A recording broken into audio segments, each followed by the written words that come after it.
All right.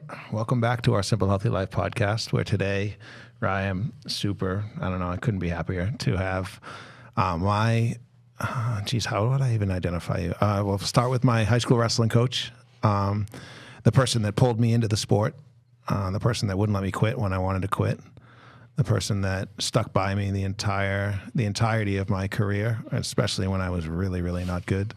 And then after wrestling, the person that continued to coach me and help me through the ups and downs of life, and someone that I'll never not call coach, but is also now one of my best friends in the world, Mr. Ross Ickes. So thank you for being here. Thanks for having me. It's really an honor just to have him come down and talk. We just give the audience a little bit about kind of the genesis of why he's sitting in the seat right now, and because I know he won't do it, so I'll just bring it up right away. We got the opportunity to catch up, and I saw an article written about him. He is now and will be inducted into the National Wrestling Hall of Fame. Not an honor that many people ever get. Wow. And when I read the article, I thought to myself, there's not a person on the planet that's more deserving to be in this Hall of Fame. And for me personally, I will tell you that it's not about his storied career with wins and losses. For me, it's about the way that he makes the people that he gets the opportunity to coach better. And the high school athletes that aren't, or don't even have any idea how much of an impact that he made on them until maybe they get a little older, and some of the stuff that he preaches comes to fruition, or the teams that he seems to figure out a way to galvanize when, maybe the kids don't even get along at the beginning. And as we know, wrestling is an incredibly difficult sport, and the way that he leads the sport and leads from the front is like nobody else I've ever seen do it. Wow. So congratulations. Thank you. And why don't you tell us a little bit about it all? Wherever you want to start. I mean, first of all, not for a second the reason why I coach this sport is to get into the Hall of Fame. It's nice. I personally don't feel like I belong in there credentials-wise, but I'm hard on myself too. So I do feel like I reach a lot of the kids. I feel like I get a lot of kids to be, better than they ever thought they could be. And we do win. I mean, we coach to win. We prepare to win. I tell the kids every day, like, we're preparing to win every match. We're not going to win every match. I know that. But that's how we prepare. And I just believe it gets them ready for trying to make them adults, basically. They come in as, kids that just aren't ready for the real world. And I try to, by the time they're seniors, I hope that they'll be ready. And that's more important to me than wins and losses. I take more pride in the 4-year kid that's, maybe is an alternate for states and gets into states his senior year because of an injury or something than as much as I do the state champs. I just think those kids are grinders and they work hard. And that's just kind of what Wakefield's all about and what our philosophy is. And the Hall of Fame is great. It is. And I just never been big on talking about myself or, there's plenty of guys out there that love doing that. And I'm just not one of them. So, I mean, it's kind of just makes me feel kind of uncomfortable, but it's definitely cool. And, and someday if I ever get to go to Stillwater, it'll be cool to see myself at the, on the wall, but, who knows if I'll ever get to Stillwater or not, but maybe it's on the bucket list, Well, now you got it. So, yeah, probably. It's tough when you're coaching still, and I don't know when I'm slowing down yet, but it's slowing down, but not quite yet. So how long have you been coaching wrestling? I started as an assistant coach in 1990, and I took over as head coach at Wakefield in the 1995-96 season. Wow. So it's basically 41 years total of coaching. So basically right when I got out of high school, I started coaching. Yeah. Wow, that's incredible. And I got to take over my high school team, which was also kind of cool, and I've been there the whole time. Yeah. as head coach, anyways. Incredible. Well, congratulations Thank on you. that. I know that's like, it must be a little bit of an odd feeling, a little bit uncomfortable to be like, oh yeah, I'm inducted to this thing, but I'm sure not everyone is inducted, so there must be a reason. No, it's true, and it's, like, it's definitely a cool thing, but it's not the reason why I do it. It's not the reason why I started it 40 years ago. Is hey, I want to get into the Hall of Fame someday. It was like not really something I ever really thought about, or I'm not even in the Wakefield Hall of Fame, so the Wakefield High School Hall of Fame. Yeah. So I don't for whatever that's worth. I guess that's a tougher egg to crack. I don't know. Well, just to kind of give the audience a little context, I'm pretty close with the assistant coach for Bridgewater State College right now, Yep. and he came through the Wilmington program in the state, and now he actively recruits kids out of Massachusetts. And I told him that you were going to be on the podcast today, and he said, there's not another coach in the state that does more for the kids that aren't even on his team than anybody else, because you're in there hosting practices before the states, hosting off-season workouts, hosting summer workouts, hosting team kids that are never going to come through your program. And you've done that now for how many years? 40 of the 42? Or Pretty much all of them. I mean, we've always hosted practice for the states, and all the local teams love coming to our room because, we have a nice wrestling room, and we run a pretty good practice, I think. And, the kids get a good workout, and teams are lining up to come work out with us for states. And, we coach Linfield kids, Reading kids, just like we'd coach Wakefield kids. Like there's no secret sauce. We just want to see kids succeed and, fulfill their goals, or maybe find new ones that they didn't even know they could reach, So that's just kind of how we've always done it. And plus, we don't like traveling to practice. We like to stay in our own room. So that's always nice. Well, yeah, no, and I guess now I'm just exceptionally curious because you must have had, I don't even know if I have a good reference point of there must be hundreds, is it thousands of kids? your program always has 20 to 30 to 40 I'd say kids. we probably average 30 kids over 40 years, so whatever that 1,200 kids, whatever that is, a lot. Yeah, a lot of kids. Hundreds and A hundreds. lot of kids. I mean, it's got to be over 1,000 for sure. I mean, we've had some down years, we've had some big years, but usually it's around 30. I would say. Last few years, it's been over 40, which has been nice. Is wrestling growing? Seems like it. Well, we have girls wrestling now too, so we've had some girls starting to compete. We got 2 on the team this year. We had a New England qualifier last year who's actually wrestling at Bridgewater State with Fox, and so we've had a girls state champ, and two girls state champs. The girl last year was a state champ, and we had one back when my sons were in high school. She was a freshman, state champ when she was a freshman. Then she had injury problems, so it's definitely growing. So when I was there, your sons were just old enough to just barely be on the mat. And I can remember them very fondly, just being on the mat, doing whatever little kids do. But what was it like coaching them? It was, by the time they were seniors, it was great. First 3 years, it's kind of nerve-wracking. You're worried. I'm worried about, am I getting the most out of all the kids? But when you got them at home, and it's like, am I getting the most out of my own sons? Am I pushing them too much? Am I not pushing them enough? And they were both 3-sport athletes, which is what I wanted. I did not want them to focus on one sport. They were football, wrestling, and baseball. And by the time they got then we had a COVID year, which they lost because they put wrestling in the spring season, so they had to play baseball. I mean, that's a cut sport. You can't skip a baseball season to wrestle. Like, nobody understands that.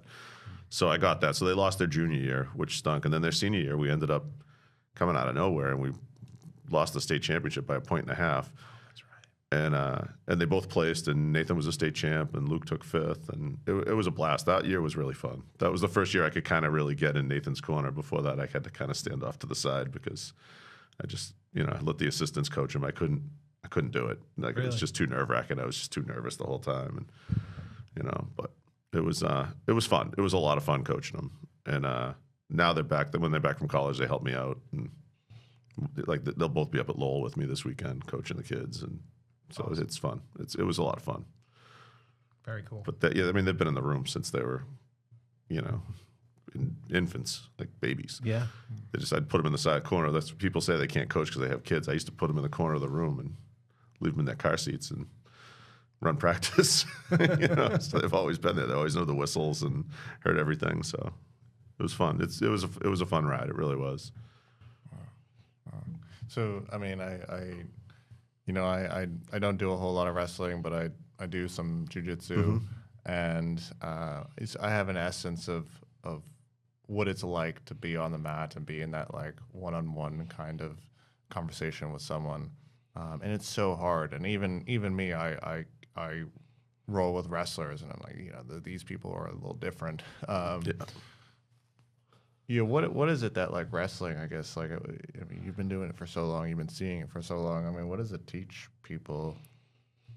I think it teaches them a lot of things. I think it teaches them the benefit of hard work. It teaches them accountability, goal setting. I mean, it's a sport you have to work really, really hard at just to be bad at it. So it's like it's real. Like people don't realize just how difficult it is. I mean, like football, you got pads on, a helmet on, you got 10 guys behind you. Wrestling, you're basically out there, basically in your underwear, one-on-one in front of a huge crowd. It can be nerve-wracking. It teaches you a lot of discipline, nutrition, working out, watching your weight. I mean, weight cutting's not a great part of the sport, but it's the only way we have to separate, so there has to be weight classes. So it gets a bad rap, but, it can be done right. And nobody really cuts weight anymore, not like they used to, not like we did. No. I laugh sometimes when people say that they're cutting 4 pounds. Oh, okay, good luck with that. I think I cut more weight my senior year than my entire team this year is cutting combined. So, that's just reality. But I think it teaches, I think it just, you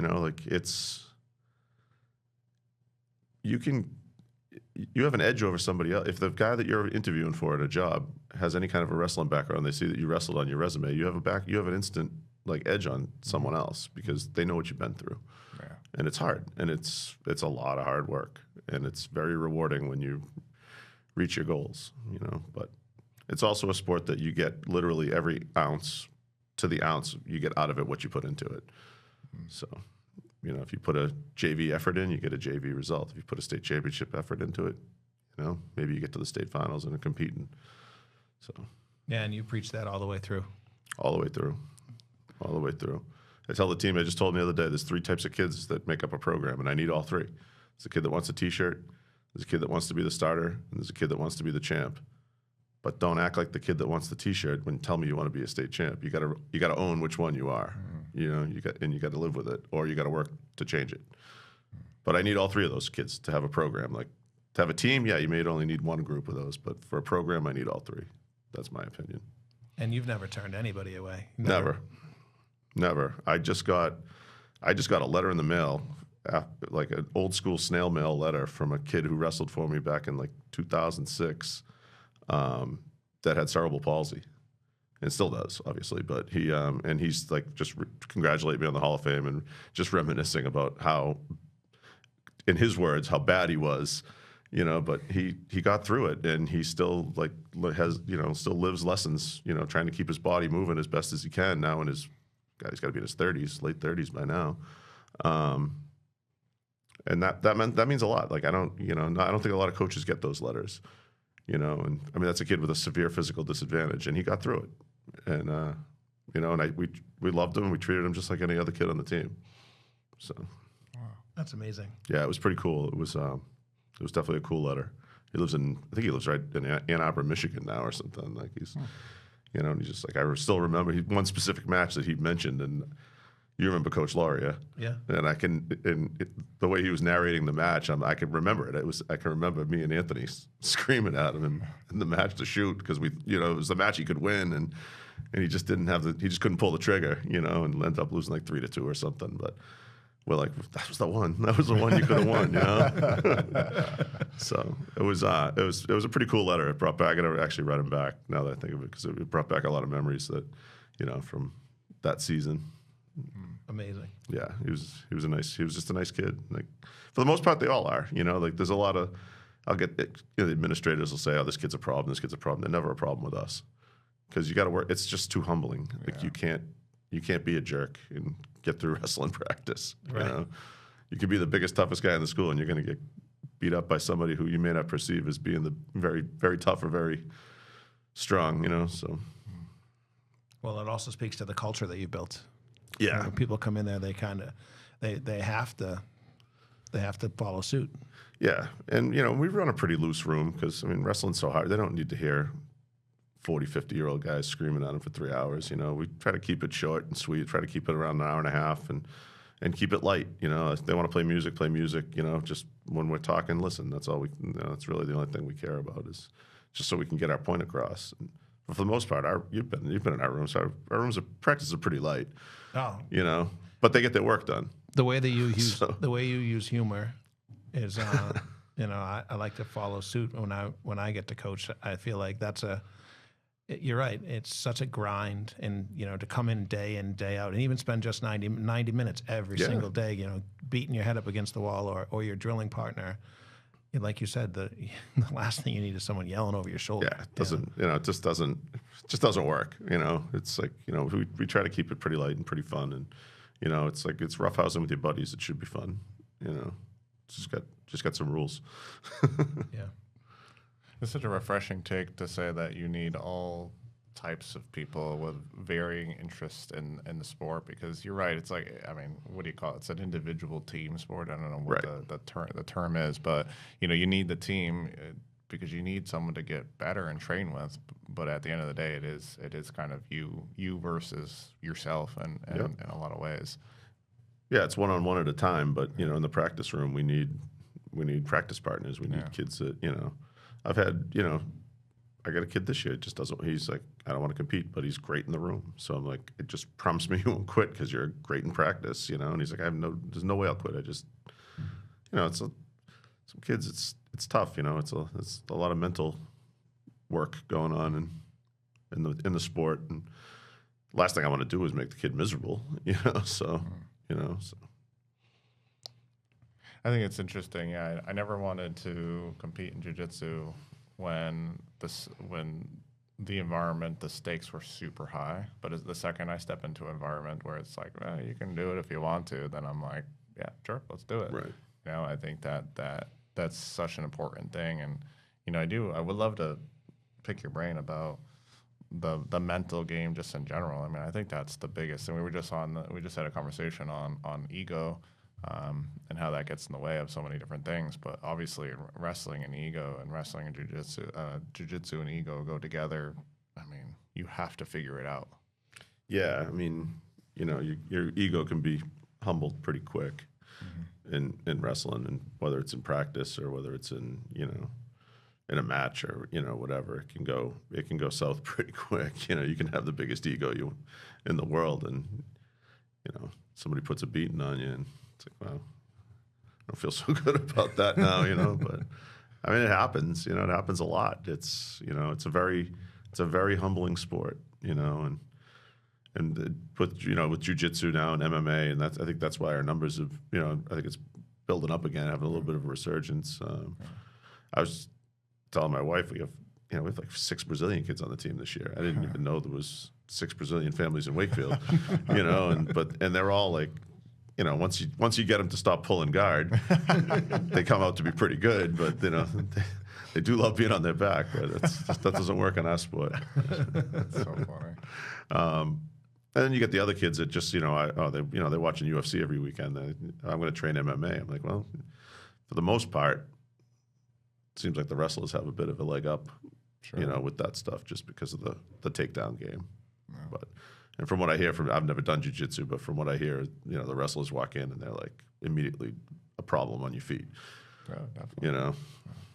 I think that the sport of wrestling, like you said, it requires so much work just to be bad at. Yeah, for sure. It's tough to explain that to other people that have different rule sets, because the grind Like, you're not a good wrestler. Okay, well, you've still got 100 hours of being not a good wrestler under your belt, and then You're go, okay. Yeah, then you go against someone that's never done it, and they're like, "Wow, you're really good at this." And you're like, "Not really, but I've at least been in this position 100 hours worth of time." Right. And that's what it is. It's just repetition, muscle memory, just getting your body fit. Basically, is the hardest part with the high school kids. It's just they all think they're they all got beach muscles, but beach muscles don't win wrestling matches. It's crazy the level of skill and depth that goes into something like that, right? Like newer white belt comes into jiu-jitsu and I can see they're like actually trying with me, like as if there's a chance. But the reality is that I'm however many hours, 5,000, 6,000, 7,000 hours in, and they can't even comprehend the amount of how far behind they actually are. Right. And the same thing with wrestling. I go against a wrestler and I'm like, I've done this a lot. I've done a lot of stand-up, but comparatively, one high school season is enough to just blow all of my stand-up in those 10 years out of the water, which is insane. Well, one high school season, you're probably shooting 2,000 takedowns, which is maybe more. Maybe probably more. Yeah. Yeah, it's like one of the things I was always blown away by with jiu-jitsu compared to wrestling is like, at least, I'm exposed to it as old man jiu-jitsu, right? Like I didn't start as a kid. Maybe it's different. Although I see the kids, wrestling is just about constantly drilling. Yeah. Right. Like, at least that's the way that you taught, and it seems to be working very well.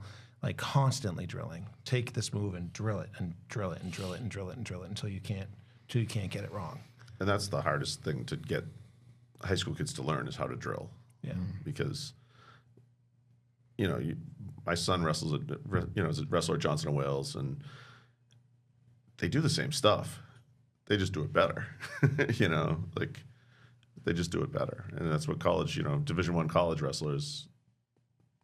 There's no secret sauce. There's no secret move that only Penn State knows or only Iowa knows. It's all the same stuff. They just do it more and they do it better. And that's the main difference in the sport. And it's like you can get good. You can get good. It's just a lot of work. The funny thing for me, being this person, I can tell you, this is specifically who I was not the person that grew up loving wrestling. In fact, I didn't know anything about it. They grabbed me after the end of freshman, my last game of freshman football. Huey was his name. Right? Yeah. I don't even know why they called him Huey, except that he was like 300 pounds. Matt Hewlett. That's what his name? Okay, there we go. So this is why Ross is so cool. He remembers. I This is remember. 1996 season, Yeah. right? And he remembers exactly who I'm talking about. That's crazy. Like grabbed me and was like, "You're gonna come wrestle." And I remember being like, "Nah, I got nothing going on." So I showed up on day one, and you had to learn quickly to love it, right? And if there was someone there saying, you're brand new to the sport, you're not going to be good for 2.5 years, and I don't really know. Well, I wasn't good for 2.5 years. No, But, it didn't take that long. It didn't take that long. and you're going to get beat up by all of the kids on the team and all the things that eventually happened. If it wasn't for somebody like him that didn't care if I won, didn't care that I wasn't going to be a state champ, just cared that I was there trying to figure out what it is, I would have never grown to love the sport the way I do. And then to take it even further, to just spend the countless hours, with me specifically, he drove me to off-season tournaments, open mats. I just asked him before the podcast if I got to go to nationals, which was a really cool experience for me. And I remember they did a bunch of fundraising for me because we couldn't afford it. And I just asked them, honest man to man, did you just pay for that? No, we did raise the money. Okay. We did raise the money. I would have paid for it. I believe that. I'm still not sure you didn't just pay for it. I did not. I would tell you. Okay. I would tell you. But I was a 24-year-old college student when I don't know if I would have been able to afford it either, to be honest with you. However old I was when you were 28. probably must have been 27, 28. Yeah, 27, 28-year-old. So yeah, I was just getting married and yeah, I definitely did not. We definitely raised a lot of money for you, but you also have sat at my kitchen table where I made you do your homework for 2 hours too. Yeah, yeah, that's right.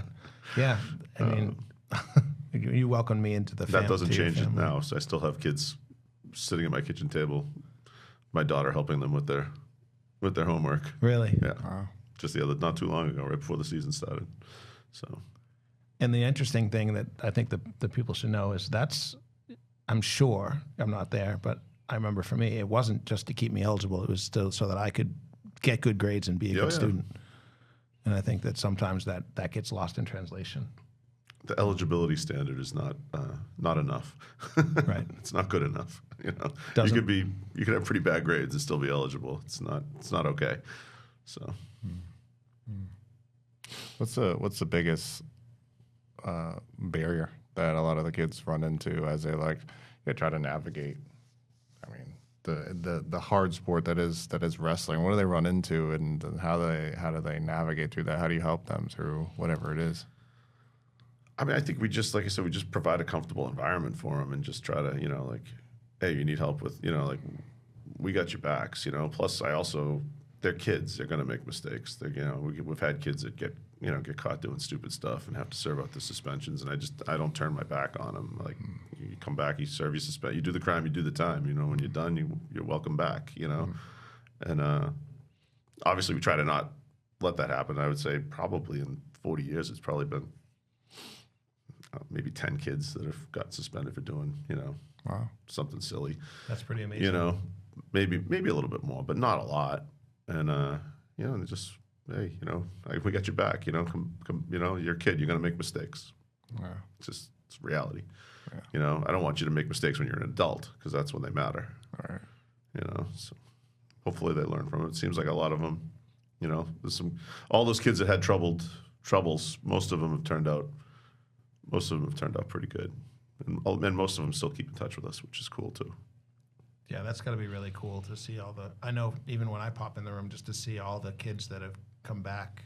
Yeah. Just to be in the environment and say hello to you. And we probably had 7 kids in the practice room the last 2 days, just coming back from college. This just all starting to come back, just pop their head in the room, try to relive their glory. It doesn't hurt to beat up on the high school kids either. Yeah, some of them can't score on one of my kids, but we get it's not from a lack of trying, that's for sure. So, and some of them come back and coach with me too. So I got 2 kids that are helping us out coaching this year that were multiple time state place winners for us, and just love coming back and hanging out, learning how to coach. Take Nathan to the Lowell Holiday seating meeting on Thursday, so I try to teach him the family business. So you got to get out of it at some point. Yeah, that's pretty cool. I never even thought about it, but now not only is he teaching the athletes how to wrestle and how to be young men and quality young men, but now your coaching tree is expanding. Yeah, it sure is. I got a guy head coach at Malden Catholic was a captain for me. All the guys coaching with me, it's over the years. It's pretty cool. It's nice to see. Growing your influence on you the were sport. Coaching for a while. For a long time, yeah. For a long time. Or Mike Arangio up in Maine, been coaching for a while. It's pretty cool. Micah Canistaro out in California was coaching. It's pretty cool. And I think that just speaks to the love of the sport, that he helps you learn and grow. That's what it is. It's the love of the sport. I mean, you talk about how bad you think you were when you were wrestling in high school. I was worse. So I was not a good wrestler. No. I just have a better mind for the sport than I ever did a body for it. So, I mean, I was okay, but, my junior and senior year, but you placed at states. I never came close. Oh, wow. So, it is what it is. I did put in the hours for 4 years, but I didn't have the talent that most of the kids I coach have. So, do you think that helps you be a better coach? Oh, I think so, 100%. Because I know I'm very, very aware of where I came from, and I don't expect, unrealistic things from kids, because I've been there. I've had my face in the mat. I've, cut too much weight the wrong way. I've done everything, So I've sat on the mat with my head in my hands after the last match at sectionals, wondering where I went wrong. I've been there. I still remember it like it was yesterday. So, do you have like a good memorable moment of where like, I don't know, either yourself or MJ or some other student kind of like, I don't know, had a moment of growth, like something that you found to be like pretty fulfilling? I guess I'm just curious about those. I mean, you have a good memory. I can already tell. There's a lot of them. Just, you know, like seeing my assistant coach's son unseated at the States, you know, pin his way into the state finals. That was Anthony's son. Nice. That was pretty memorable, like unexpected and memorable. Your team, your senior year, junior year, senior year was the first time we ever, as a team, won a North sectional title, and that was, I mean, we just went on a run. The kids just wrestled out of their minds, and you know, we were pinning kids that pinned us earlier in the year, and that's pretty memorable. That was the first title we had. So I think actually before that in '99, when we won the Middlesex League tournament, and we just went on a roll and started pinning people in the consolation bracket, and that was the first time. It wasn't a dual meet, but it was the first time we'd ever beaten Winchester in any type of competition. So that was pretty cool. And, you know, then I don't know. It's just there's so many things, you know, over the years, so many kids and so many stories. And, you know, my own son winning a state title was about the coolest thing that I've ever been a part of, you know. And then wrestling in college and watching him wrestle in college. It's watching you wrestle in college, like, you know. And it hasn't been a lot. Out of 40 years of being involved in the sport, there's probably a dozen kids that have wrestled in college, maybe, or so, you know, like it's just so much harder at that level. It's like so much more of a time commitment, and so you just have to be, you know, we've had some good kids, but it just shows you how it ramps up as the levels go up, you know? Yeah. So, but yeah, there's just so many. I mean, if I have all day, you know, Mike and I will talk, go over old stories from just when he wrestled, the 4 years that he was on the team. We can go on for a while, you know, and most of them are either, you know, like feel good stories or hilarious. You know, it's like there's not too many bad ones, you know. And a couple kids that got away, you know, but like, it's just not for everybody, you know. We have the saying in our room: if it was easy, everybody would do it. It's painted on the wall in our wrestling room, you know, and it's very true. It's very, very not easy. I got a funny one for you. Something that stuck with me. I just remember, this was years after I was stopped when I was done. I came back and was watching. I came back. I think it was to the Lusitano tournament, and there was this kid out there wrestling. And for those of you who don't know, in high school at least, you wear headgear on your ears, so you can't hear anything anyways. And this mom was just screaming, "Get up, get up." And finally, the Ross looks at her and he's like, "He can't hear you, and he's not listening." That sounds like something I might say. It was so funny. I remember being like, "Yeah, no, that's accurate." And he probably doesn't know what you're saying. He can't do it anyways. So. And he's not even capable, even if he heard you. It's so funny. I just remember being like, "That's Ross for you. You just can tell it like it is." Yeah, it must be so true. You can't hear anything out there on the mat. No, especially not at a tournament where there's 4 whistles going off and everybody's screaming. And when you're losing, you're overwhelmed. Yeah. So you're not listening anyways. And then, Yeah. And the only thing parents ever yell is "Get up." Yeah, that's it, stand because up. they don't know what they're saying. Right, so, solid advice, Mom. I did remember one, probably just thought of it just now. One of the coolest things from when so the boys were 4, my twins. Emma was 1.5. So the boys were 4. That put me like 36, 37. Me and the boys both wrestled in a tournament in Maine. They wrestled in the pre-K division. I wrestled in the open division. Oh, very cool. Yeah, it was the entire gym stopped when I'm on the mat because there's the 2 chuckleheads sitting in the corner screaming, "Go, Daddy, go!" You know, and I can't see because I'm so out of shape. And forget about not hearing; I couldn't see anything. You know, so that was pretty cool. I wanted to do one tournament with my boys, and we went way up to Camden, Maine. That's awesome. Away from anybody around here, so nobody would know me. Awesome. And that's probably one of my cooler things that, as Very far as cool. coaching goes. That's awesome. And you were still on the mat quite a bit. I mean, I know you wrestled when I was there. You wrestled every day with me. Yeah, Father Time's taken over, so I don't get on the mat as much as I used to. But I definitely was a hands-on coach back in the day when I could, when I was younger. Yeah, Fox calls you the CEO now. Yeah, that's kind of how I look at it. I make sure everything logistically is ready to go and make practice plans ready. And Bosco, my assistant coach, has been great. He comes up with a practice plan. He always sends it to me. I can't remember the last time I said no, but so that runs pretty smooth. And then, buses and physicals and where's so-and-so, somebody needs a ride, you go get him. It's like just trying to get everybody there. And, like I said, they're kids and sports has changed.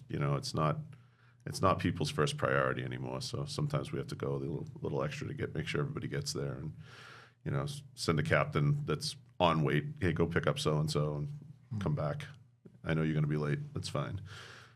So that's an interesting thing to think about, like how it's changed. I mean, you've been doing it for so long, and so you've seen changes. Not only just like, I mean, everything's changed, and from like the demeanor to like work ethic to focus to. What are you noticing now? Like, what stands out to you the most? Kids just have way more distractions now. I mean, I'm sure everybody sees it. There's just way more things to do. Like when I was a kid, to a lesser extent when you were a kid, but still more so than now. There wasn't anything else to do. Like what are you going to do for hours? You're going to go home and flip between 3 channels that we had on TV. Like it just wasn't happening. Now these kids just, it's just really tough to get them to focus on something that's important to you and find a way to make it important to them. Mm-hmm. And that's the biggest challenge right now is it's so easy to do nothing right now. It's like really, really easy. It's never been easier. Oh, right. And that's the biggest challenge that I see with not just with wrestling, any high school sport, really. I mean, my daughter plays basketball at Wakefield. She's the only senior. Like, when have you ever remembered there being one senior on any sport at Wakefield High School? You know, it's like, just doesn't happen. Wow. But here we are, Wow. So there's just so many other things to do for these kids, like jobs, cars, boyfriends, girlfriends, whatever, it's. Or nothing, like you said, like or just scrolling your phone. Just scrolling on your phone and doing nothing, like it's. And for us to still have numbers, like that makes me happy, but it's like, where's so-and-so? He didn't have a ride. Well, we have a group text with 36 people on it, and 20 of them drive, so it should be hard. Not to mention Wakefield's 3 square miles, so you should be able to get here. Should be able to get here. Are they cognizant of all the distractions? Do they ever bring that up to you, like, hey, this is really hard? Oh, yeah. I mean, they're always, yeah. I mean, they don't say it like that, but you can tell, and it's, we've had a month in almost now, and we've only lost 1 kid, so we've gained a few and lost 1. So, it's like they want something to do. It's just then they realize how hard it is, and they're like, whoa, what did I get myself into here? But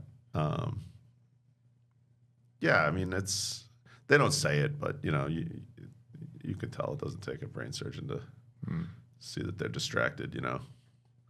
Get kids, we're trying to focus on one technique and they're pulling stuff off of TikTok, and flopping around on their backs. It's like, that's the new problem is TikTok wrestling. So they pick up these moves on TikTok that D1 wrestlers can do, and we just can't do that. Or just like fake unrealistic. I see that like jiu-jitsu all the time. I'm like, this position would never happen. It looks cool, but that's it's such an unrealistic position. Right. If you're going from stop and saying start like this, then you can get in that position. But like these kids aren't getting in those positions. Yeah. But we'll see. I mean, it's going to be we're in a rebuilding year this year. We've reloaded for the last 8 to 10 years, and this year we're kind of rebuilding a little bit, so it's a little more challenging. We've had quite a bit of success the last 8 years, right? Yeah. We finished 3rd in the state 3 years in a row, and 2 of those years we lost out. 2 years in a row we were 3rd. Last year we were 2nd. We finally took home a state trophy finally, and my son's senior year, which is 2022, the first year coming off of COVID, we finished 3rd, but by 1.5 points out of 1st. So it was, racking our brains over 2 days. We couldn't find one pin, you know. Couldn't get one extra One pin's bonus 2 point. points, you know. But, you know, it's like I said, it's more than that. Those are fun. Those are nice. They're cool to talk about. But, you know, you take 11 kids to states and 7 of them come home with medals. Like, well, how upset can I be? Right. You know, like, that's what we want. We just want the kids to get your hand raised. You know, if you can't pin them, get your hand raised. You know, it's a team sport, but it's highly individual. Highly individual. You know, I think it's always awesome to talk to you because of how humble you are. But if you really just identified all the things that you do for these kids, I don't think that there's other coaches out there that do those things. Maybe some of them, Yeah. but it seems like it's just a natural thing for you. Just I don't look at it like that. Like, you know, like how much I can do for this kid or how much I can do. It's just this kind of how I do it. Like, it's just like it's just flow. I don't think about it. It's just the way, you know, like, you know, they're like, oh, so-and-so's afraid to talk to you. But what are you afraid to talk to me about? You know, like, when have I ever said no? You know, like, so it's, yeah, I don't go into it with that approach, but that's just the way I do it. You know, it's just the way I've always done it. I'm not thinking, oh, I hope this kid talks well of me and speaks well of me in 10 years. You know what I mean? Just not how I do it. It's just, I don't know. It's just, like I said, the sport's so hard. I just don't want to make it worse. I got a super vivid memory of me. I wrestled this kid in Woburn High School, and I beat him. I kept hitting that low single over and over again, and I beat him pretty handily. And then I wrestled him the next week at the Middlesex League tournament, and I lost to him. And I remember being super shook up about it, and going into the coach's office, and just you being in there. And I think I might have even been crying, and just getting a big hug.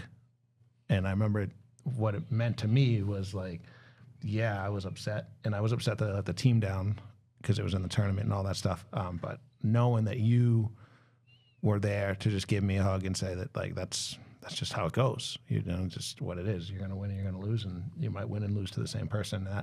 That stuck with me for till today. I'm telling you about it right now. But I can remember vividly, like, being in the office and just getting a hug from your coach, and like what that meant to me. Yeah, I mean, it's the nature of the sport. You know, they're out there. Your opponent's out there trying to do the same thing to you that you're trying to do to them. You know, and sometimes you win and sometimes you lose, and you know, we try to prepare you to win more than you lose, but sometimes there's a lot of other factors. You know, injuries, sickness. I mean, it's Get up in your own head. Yeah, you know, you're outthinking yourself. Like, it's just, you know, I remember, you know, back when you were competing, it's like, you know, just trying to keep you focused and don't, you know, stop looking at the brackets, stop looking at, you know, if I beat this kid, then I wrestle this kid. If I lose to this kid, I'm going to drop down and wrestle this kid. I'm like, stop looking at the brackets, you know. I had a kid my first year coaching. I had to at Lowell. I had to, every time I saw him go over by the brackets, I had to pick him off and intercept him. Like, get away from the brackets, you know. And he ended up placing at Lowell, which is, as you know, ridiculously difficult to do. Very difficult to do. And I'm like, you got to stop looking to see who you're wrestling next. Like, it doesn't matter. It's like you can't think about it, you know. And that's a hard part for a lot of kids. And my own kids were like that. You know, my son Nathan was always a bracket watcher, and you know, I'm like, stop looking at the brackets. You're gonna beat the kid. You know, like, how do you know? Because I know. You know? Probably 98% accuracy on before you even walk on the mat. You know, I know who's going to come off with the hand raised. Wow, that's interesting that you can. And when you're speaking of this accuracy, does it take in all the things, like their mental, their physical? Yeah, you're getting pretty good at that. How they prepared, how their week of practice was, how they're, you know, who they're choosing to work out with in the practice room. Because, you know, you can always find somebody that you can whoop up on in the practice room, but, you know, you can't always find that somebody on another team, you know. So, but yeah, it's come a long way. I mean, you were definitely one of my earlier teams, and my first team that really we had any success with. And the first team we had some immediate success because we just had, you know, I was just blessed with what was left over from when I took over. You know, it wasn't anything that we had built or anything. It was just, you know, and then you guys came along, and I mean, we were good. That was probably an 8-year run with you in the middle of it, you know, and then we just had another 8, you know, probably 6, 8, 10-year run, whatever it was, where we've been ultra competitive. And, you know, I'm not saying we won't be competitive. We just finished second in our tournament, which, you know, surprised me because I was figuring with, you know, I got 2 guys coming back from ACL tears that didn't wrestle all last year, and I didn't know how they'd fare, and they did really well, and some unproven guys that did really well, and it's like, wow, maybe, you know, maybe we got something here, you know. But we're gonna really find out this weekend. Yeah. You know, The best of the best. yeah, we're gonna really find out this weekend. And I have, you know, I got a 2-time state champ looking for his 3rd, and hopefully we can get it for him. Like, that'd be pretty cool. Like, he's pretty driven. He works hard. He works hard year round. You know, so we'll see what happens. But it's been a wild ride, that's for sure. It's been a long ride. It's been pretty cool that, you know, there's a lot of people that, you know, I ran into a wrestler at my daughter's basketball game Friday night. I didn't recognize him, but as soon as he said his name, of course I remembered him. But, you know, and it's like, I'm like, wow, that was a long time ago. You know? He's got married, 2 kids, you know, doesn't even look close to the same. I'm like, wow, all right. So now I'm starting to coach kids of kids that I Really? that I coached. You got some? Yeah, I have, not this year, but we had him when he was in 8th grade. He ended up at the Vogue, but yeah, Joe Morrow's son. Very was cool. One of the first ones, yeah. Pretty weird, but So you can't stop now. Then well, you got a whole nother I don't know, generation to go. We'll see. You know, we'll see. It's a grind. It's the longest season. You know, the winter season's the longest season. Yeah. It's almost, with wrestling, it's almost 3 full months. You know, fall is like, you know, September and October, and you're done. You know, for most sports, not football, obviously, but, you know, baseball is like. You know, And let's face it, April you and do May. it all. You coach all season, all year. I'm always scouting and watching wrestling and college. It's like, you know, I don't ski. I don't, you know, I have nothing else to do in the winter. I don't like the cold particularly, so, you know, better off being in a gym. You know, but it's been fun. It's been a wild ride. It really has. And, you know, I appreciate guys like you know, and recognizing the Hall of Fame thing, but I'm not walking around with like a banner, you know what I mean, celebrating it, you know. You should start signing the HOF. Yeah, no, I don't think I'll be doing that. I don't think I'll be doing that anytime soon. But Well, yeah, it's I don't know. It's one of those things. I didn't get into this for this, so I don't know how to respond to it. You know, so it's like it's just weird. yeah, interesting. When I think of Hall of Fame people, that's where I would put you. Oh, I appreciate it. So- You know, a lot of people say similar things, which is nice. But you know, I'd feel a little bit more confident if we won 2 out of those 3 state titles instead of, you know, going into it. But we didn't. So what are you gonna do?